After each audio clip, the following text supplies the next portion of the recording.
plus f minus pf plus pf square. Agreed? Which is equal to. And it should be same as, since these two parts are perpendicular to each other, so the Pythagorean identity tells me that this must be same as f minus pf square plus pf square. So since this guy is non-negative, so f square must be bigger than or equal to f square must be bigger than or equal to pf. Agreed? ठीक है, इससे follow करेंगे. कर जाएगा? Because this guy is non-negative, and we say that this guy is sum of these two numbers. So obviously, this number should be basically bigger than both of the two numbers. Okay, in particular,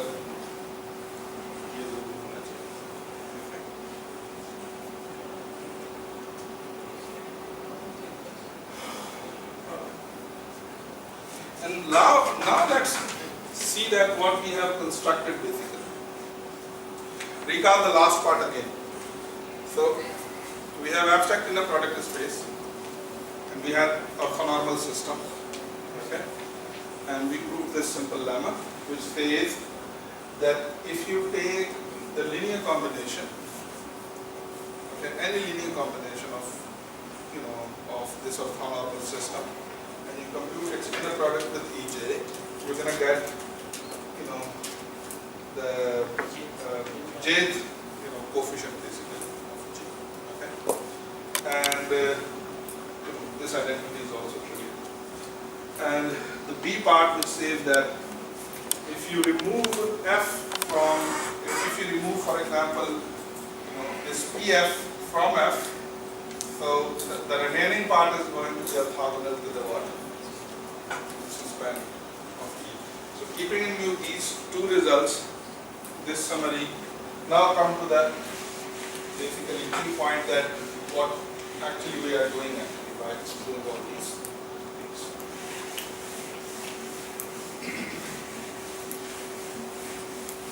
And this is very useful when you solve, for example, different problems,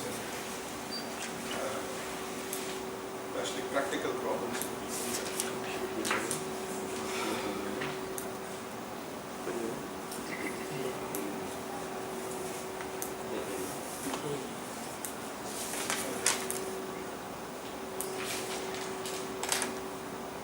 So again, this EI where I and I, okay, EI such that I runs from 1 to n in an orthonormal system. That's an orthonormal system. And give its span a name actually. That f be the span of this E1 up to En. Okay? This span is going to be what? Is going to be like pictorially, for example, roughly if I want to say. I would say that this span is like a subspace. Okay? Span by basically all these vectors. So this span is what you call f. Are you getting the point? This span is like a f. Now, in this span,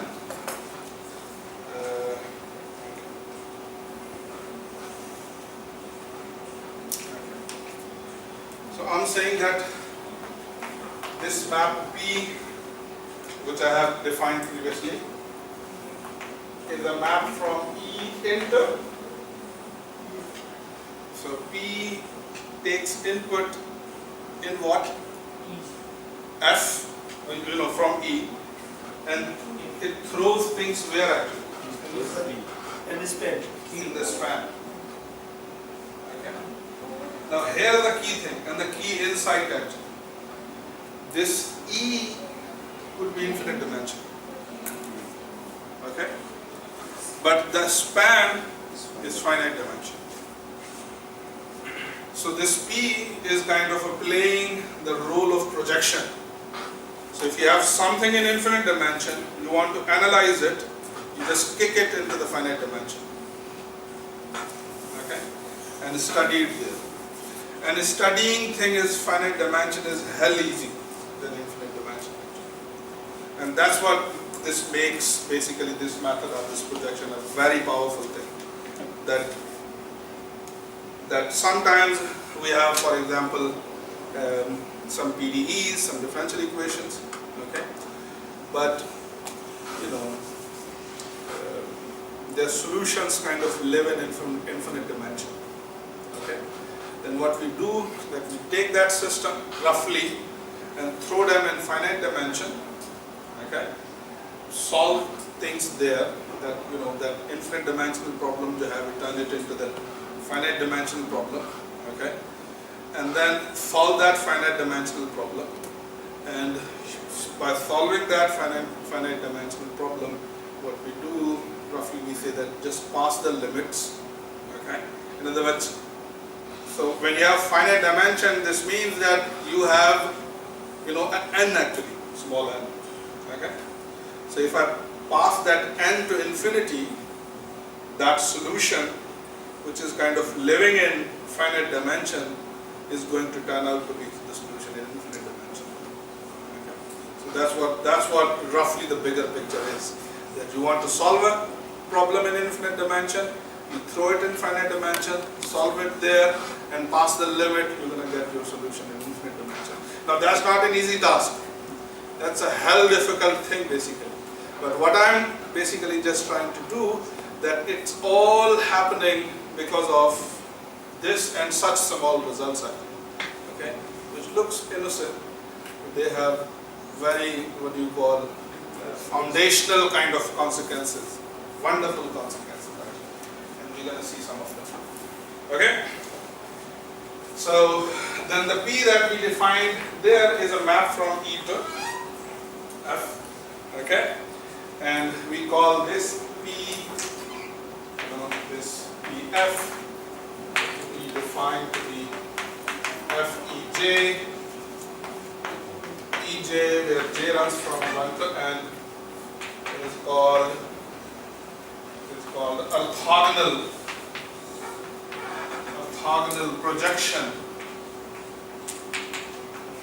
okay, of, okay.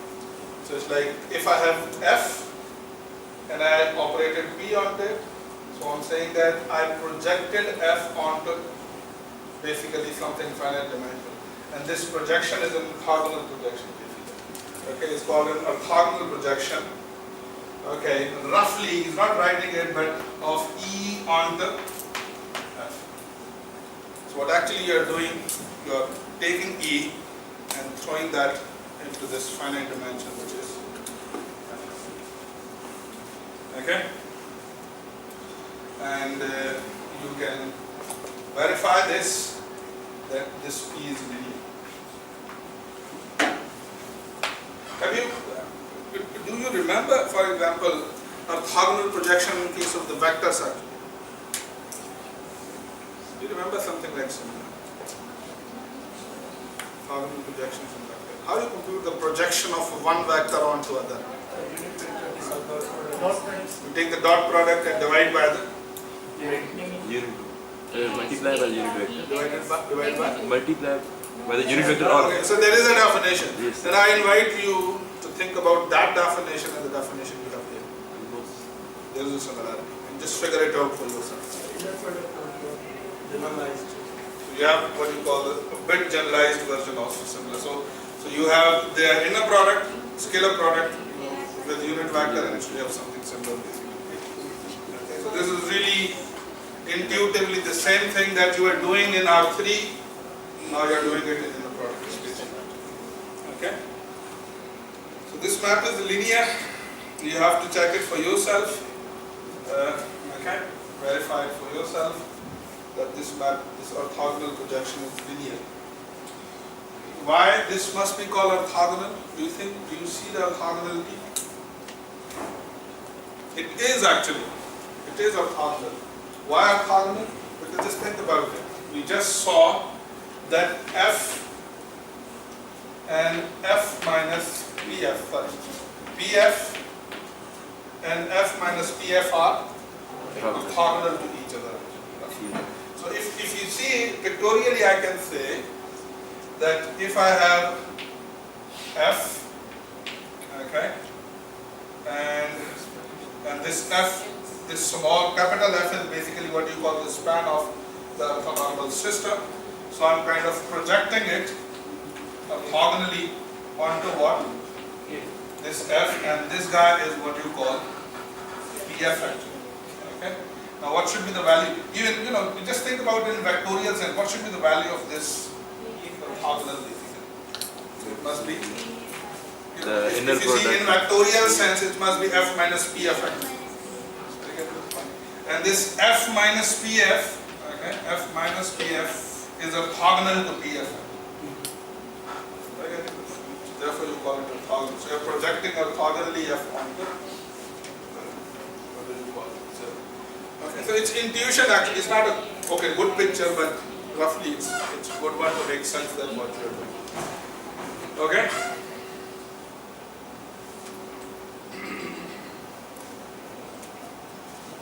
Alright, so let's move ahead.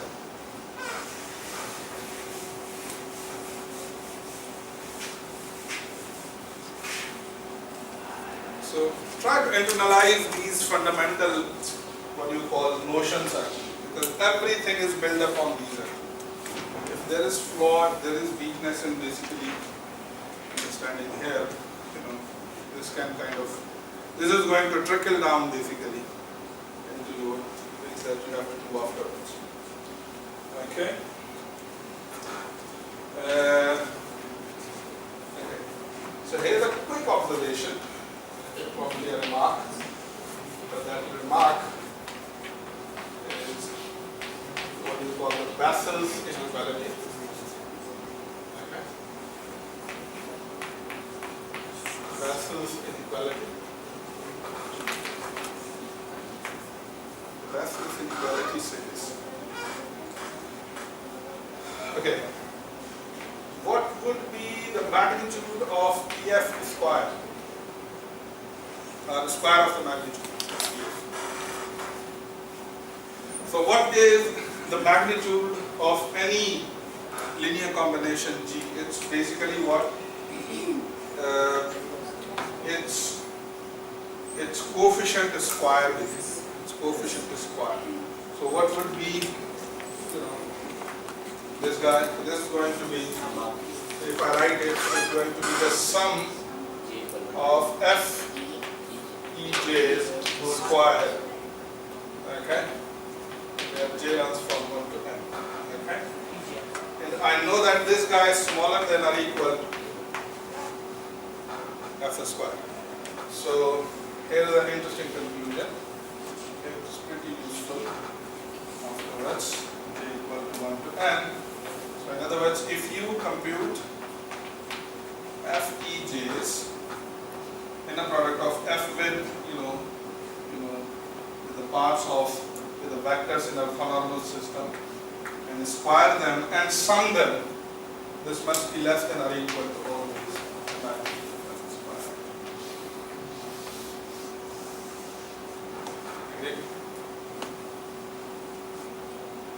Okay, so this is called what you call the Bessel's inequality.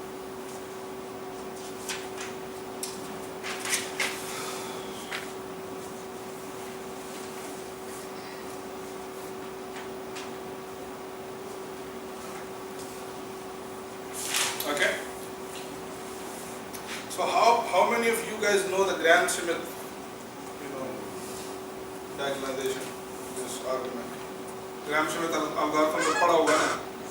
अब ये ना कहना कि ये ना पढ़ा, ये भी नहीं पढ़ा, ये तो पढ़ा होगा था. Okay. You can't say, at least with this, I know that for sure that Gram-Schmidt is something which is basically.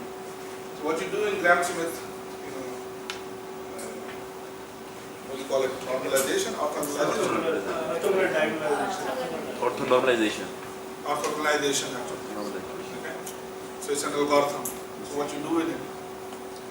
we are given Orthonormalization or orthonormalization. We are given a set of vectors. Set of sir basis जब vectors जो आ जाते हैं ना उनमें से हम दो vector orthogonal नहीं होते, समटाइम सॉरी ऑर्थोनॉर्मल सेट नहीं आता, तो उसके लिए एक प्रोसेस करते हैं जिससे वो ऑर्थोनॉर्मल बन जाते हैं और उससे हम जो मैट्रिक्स बनाते हैं जो कहते हैं कि वो डायगोनलाइज्ड हो जाता है orthogonal. So what we are going to do here is something similar. I'll just give you a bigger picture of it.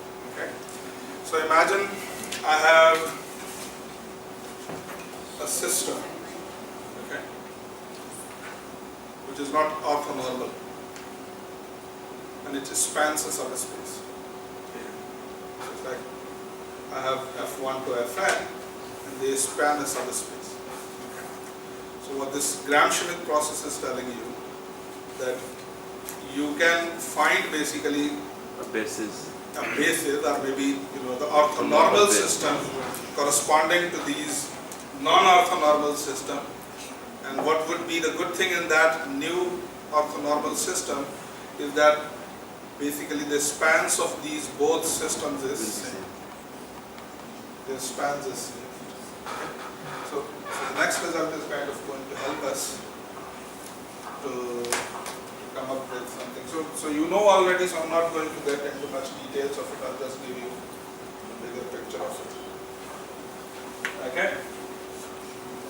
So the Gram-Schmidt process.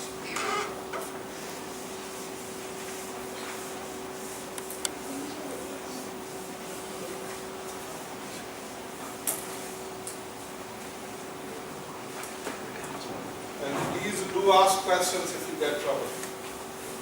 Okay? Don't just sit in the corner in such a way that they are just बाद में आ जाएगा समझ, बाद में नहीं आता समझ, बाद में याद करने बैठ जाते हैं.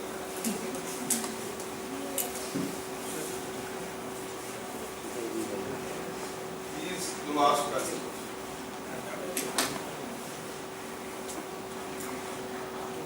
These are the kind of courses actually that we can cover a good amount of content if we would get indulged into trivialities. I went into the trivialities, all possible ways in real analysis.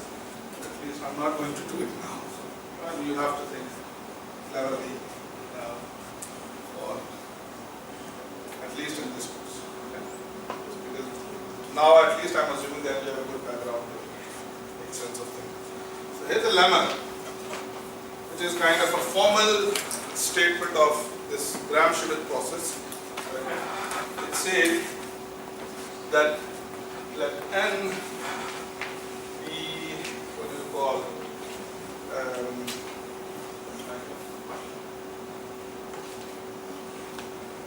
n be a natural number, which could be possibly infinite as well.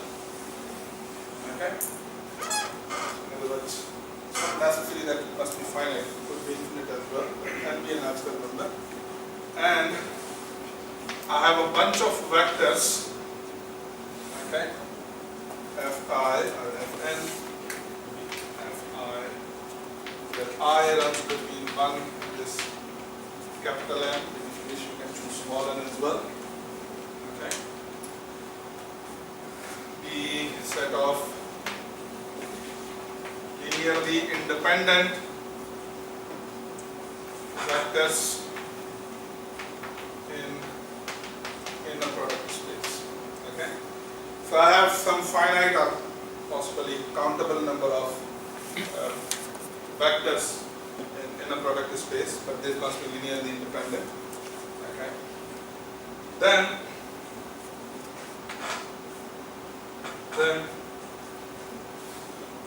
there exists an orthonormal system I such that EI such that I is running between 1 to capital N, and there exists an orthonormal system, or orthonormal basis, whatever you call it, doesn't matter. But it's a basis not for the inner product space, but it's a basis for the span activity. Therefore, the orthonormal system is a better one, rather than the basis activity. So there exists an orthonormal system EI such that if you compute the span, in other words, whatever that you can construct from these fn's, you can also construct them from this f, this E and D. Are you getting the point? Whatever you can construct. So in other words, their spans must be similar. Okay? They must not span, but exactly same.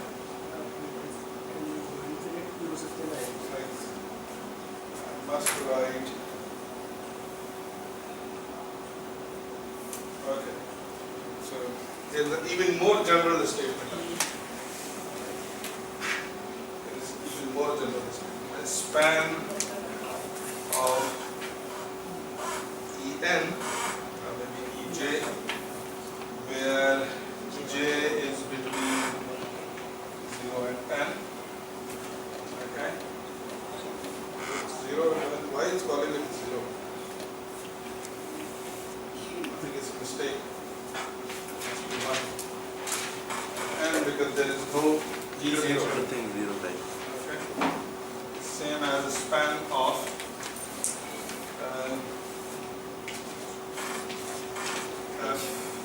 I, such that I runs between 1 to this small n for all n less than or equal to this capital.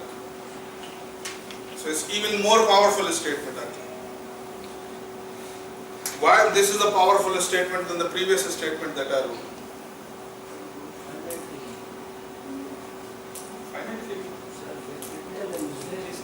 So this can be also for finite. Yeah. So essentially what we are saying, okay, roughly I am saying that I have this what you call linearly independent vector. So they are going to span a subspace. Okay. If this system is not orthonormal, I can find a corresponding orthonormal system in such a way that whatever subspace that these guys are spanning, you can also get it from spanned by these vectors. Okay. This is what this lemma is telling us. And why we need this lemma actually? Just think about it. Why do you think that this guy is putting this result here? The author is putting. Why he is emphasizing on this result? Because it involves inner product. Because it says first thing for yourself and then So you want to find the orthonormal. so you want to find the orthonormal system basically, but there is another interesting aspect of it. So in other words, just think about it. Here you are doing a orthogonal projection, okay, on a subspace which is spanned by the orthonormal vector set. Okay, so I have a limitation here that I can only project things on the subspace which are orthonormal vector. But now this result is telling you, with the help of this result, that if I have a subspace which is not necessarily spanned by orthonormal vector, okay, but is just spanned by some linearly independent vector, you can get the same subspace spanned by an orthonormal system and then project it. Do the projection that you want out.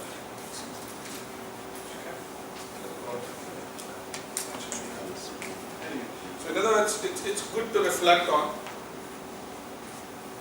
तो समझ आई है? क्या समझ आई? That okay, I have a subspace on which I want to project, okay, my f orthogonally, but that subspace is not spanned by orthonormal system. The Gram-Schmidt process is guaranteeing that even if it is not spanned by, orthonormal system, you can span it still by the orthonormal system. Okay? In other words, from a linearly independent vectors, you can always create an orthonormal system. That's what it says essentially. Okay? So it kind of gives you the extension of that. Now, what is the process of it? You know very well that it's a recursive process. कैसे चलता है Gram-Schmidt algorithm? What's the way to? You take the first vector. So they take the first vector, f1. So what should I do with it? Normalize it. Normalize it. And what do you mean by normalizing it? Dividing it with Divide it magnitude. by Magnitude. magnitude and give it a name. Yes. Okay. U1. Okay, it should be E1. But here's the question: is it necessary that f1 should be 0? Okay. No. So in order to divide it, you need to have f1 non-zero.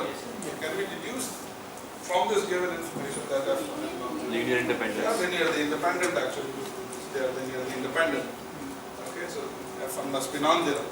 So how are you going to compute E2? E1 minus Okay, so same F2. E1 minus projection of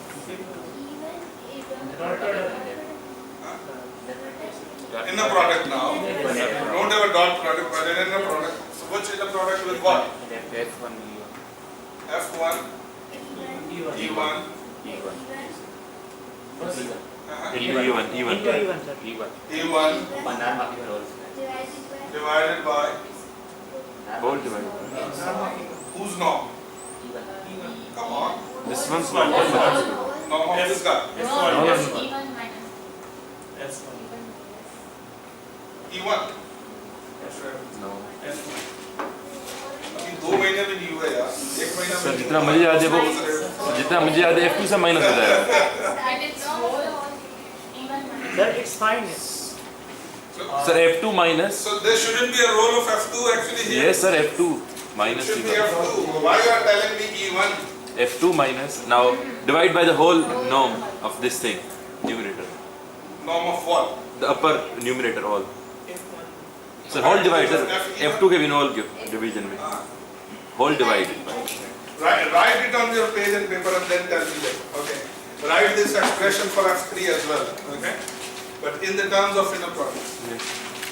कमाल है. 1 महीना नहीं हुआ. 1 महीना.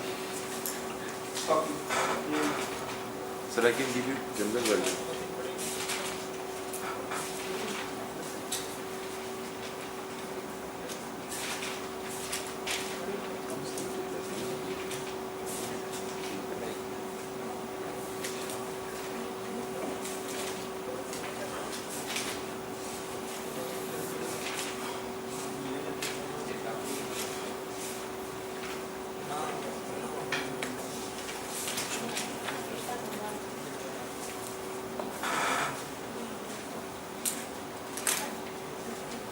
हो गया.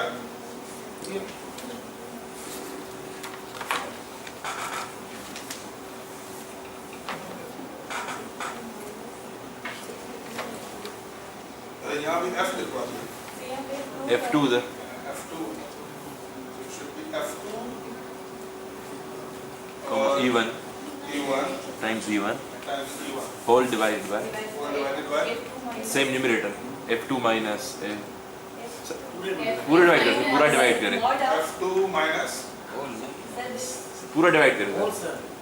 divide पूरा करें पूरे से डिवाइड. yes sir ये क्या है? हाँ अब जो numerator में है वही division में रखें इसी का norm actually. yes sir So इसी का norm. So let's think about it. What would be the norm of this guy? F2 minus होला होला E1. क्या होगा norm इसका? होला Nine. निद्र हो गया लोग क्या होगा? Sir F2 minus F2 comma E1 इसका नाम ले लेंगे F2 नाम होना चाहिए. नाम होना चाहिए. होगा इक्वल पॉइंट नाम हो. Can I calculate this norm explicitly?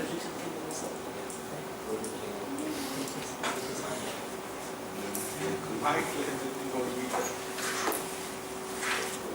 Just figure it out that why you don't need it. It would be 1 then. Ah, no, you need it. You need it. Yes. You need it. 2 minus F2E1 Times 0.